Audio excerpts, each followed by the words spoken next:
بسم اللہ الرحمن الرحیم۔ نماز پڑھنا یہ بہت افضل کام ہے اور بہت بڑے ثواب کا کام ہے، بلکہ فرمایا گیا کہ نماز مومنین کی معراج ہے۔ نماز کے ساتھ ساتھ اگر کوئی صالح القلب بندہ ہمیں مل جائے جو ہماری اصلاح کر سکے، کیونکہ بعض اوقات نماز پڑھنے کے باوجود بھی ہمارا دل جو ہے وہ گناہوں میں لگا رہتا ہے، نماز پڑھنے کے باوجود بھی ہمیں اس میں دلچسپی محسوس نہیں ہوتی ہے، ہمارے اندر وہ نورانیت اور وہ برکتیں اور رحمتیں نہیں آتی ہے۔ اس کی کیا وجہ ہے؟ حالانکہ رب تبارک و تعالیٰ قرآن مجید والفرقان حمید میں ارشاد فرماتا ہے کہ ان الصلاۃ تنہا عن الفحشاء والمنکر والبغی، کہ بے شک یہ نماز برائی، بے حیائی اور فحاشی وغیرہ سے بندے کو بچاتی ہے، لیکن نماز پڑھنے کے باوجود بھی وہ لطف اور وہ سرور نہیں آ رہا ہوتا ہے۔ تو اس میں ہماری کچھ خامیاں اور کچھ غلطیاں ہوتی ہے، ہماری اپنی ہی غلطیوں کی وجہ سے جو ہے ہم اس بات کو نہیں پا رہے ہوتے اپنے اندر۔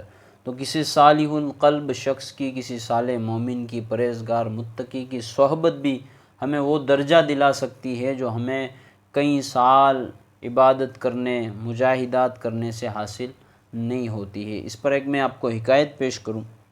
سیدہ رابعہ بصریہ کے گھر میں ایک مرتبہ ایک چور آیا۔ اس نے ساری رات بہت کوشش کی چیزیں تلاش کرنے کے لیے، کیونکہ وہ چور تھا اور اسے چوری کرنی تھی۔ تو اس نے تو بہت تلاش بسیار کے بعد بھی جب اسے کچھ نہ ملا نا، تو حضرت رابعہ رضی اللہ تعالیٰ عنہ آپ باہر تشریف لائے اور اس سے کہا کہ بھائی تجھے کچھ نہ ملا؟ کہا کہ نہیں۔ کہا کہ جب تو میرے گھر سے جائے گا نا تو انشاءاللہ کچھ نہ کچھ لے کر جائے گا، تو ایک کام کر، میرے پاس تو کچھ ہے نہیں، ایک وضو کرنے کے لیے میں نے لوٹا رکھا ہوا ہے، تو اس میں پانی بھر کے تو وضو کر لے۔ اس چور نے وضو کیا، اسے مصلی پیش کیا گیا، اس نے نماز پڑھنی شروع کی۔ حضرت رابعہ اپنی عبادت میں مصروف ہو گئے۔ جب صبح تہجد کا وقت، جب لوگ تہجد پڑھا کرتے تھے، تہجد کا وقت تو عشاء کی نماز کے بعد ایک نیند کر لینے کے بعد فوراً شروع ہو جاتا ہے، لیکن صبح جو ایک موسم بن جاتا ہے، تہجد کی نماز پڑھتا ہے، بندے کا دل لگ جاتا ہے نماز میں، اور یہ وہ خوف خدا اور وہ آنسو بہانا، وہ صبح کی بڑی برکتیں ہوتی ہے۔ تو جب صبح آپ نماز سے فارغ ہوئے اور جب اس چور کے پاس آئے تو آپ نے اسے ملاحظہ فرمایا، آپ نے دیکھا کہ وہ چور سجدے میں تھا اور وہ اپنے رب سے گڑ گڑا کر توبہ کر رہا تھا کہ مالک ساری زندگی لوگوں کے حق مارنے میں گزار دی، کوئی عبادتیں نہ کی، کوئی ریاضتیں نہ کی، کوئی نیکیاں نہ کر سکا، ساری زندگی ایسے عصیاں میں کٹ گئی، لیکن مالک آج تیری بارگاہ میں صدق و دل سے توبہ کرتا ہوں، میرے گناہ معاف فرما دے۔ حضرت رابعہ نے اسے دیکھا نا تو اس کی اس توبہ پر آپ کو بڑا رشک آیا، ہاتف غیب سے آواز آئی کہ رابعہ ہم نے اس چور کو بخش دیا، اسے خوشخبری سنا دو۔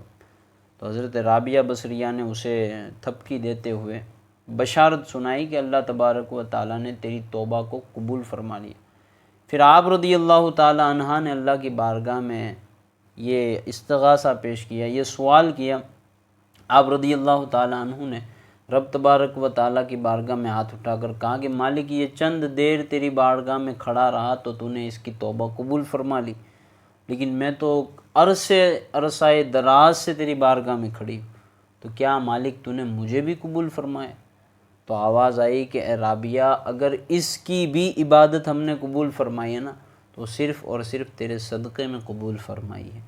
تو دیکھا آپ نے، ایک چور کی بخشش ہوگی ایک ولی کامل کے صدقے توسل سے، ایک ولیہ کے صدقے توسل سے، اور اس چور کو بھی راہ راست مل گیا ایک صالح القلب مومنہ کے صدقے توسل سے۔ تو ہمیں نماز پڑھنی چاہیے اور نماز پڑھنے کے ساتھ ساتھ اپنے نفس کی، اپنے اندر کے باطن کی تزکیہ کرتے رہنا چاہیے، اس کی صفائی ستھرائی کا خیال رکھنا چاہیے۔ جس طرح ہمارا ظاہر ہم لوگوں کے لیے صاف ستھرا رکھتے ہیں، تو ہمیں اپنے رب کے لیے، اپنے باطن کو جو ہے وہ صاف ستھرا رکھنا یہ بہت ضروری ہوتا ہے۔ اللہ تعالی ہم سب کو عمل کی توفیق عطا فرمائے، نماز کو ضرور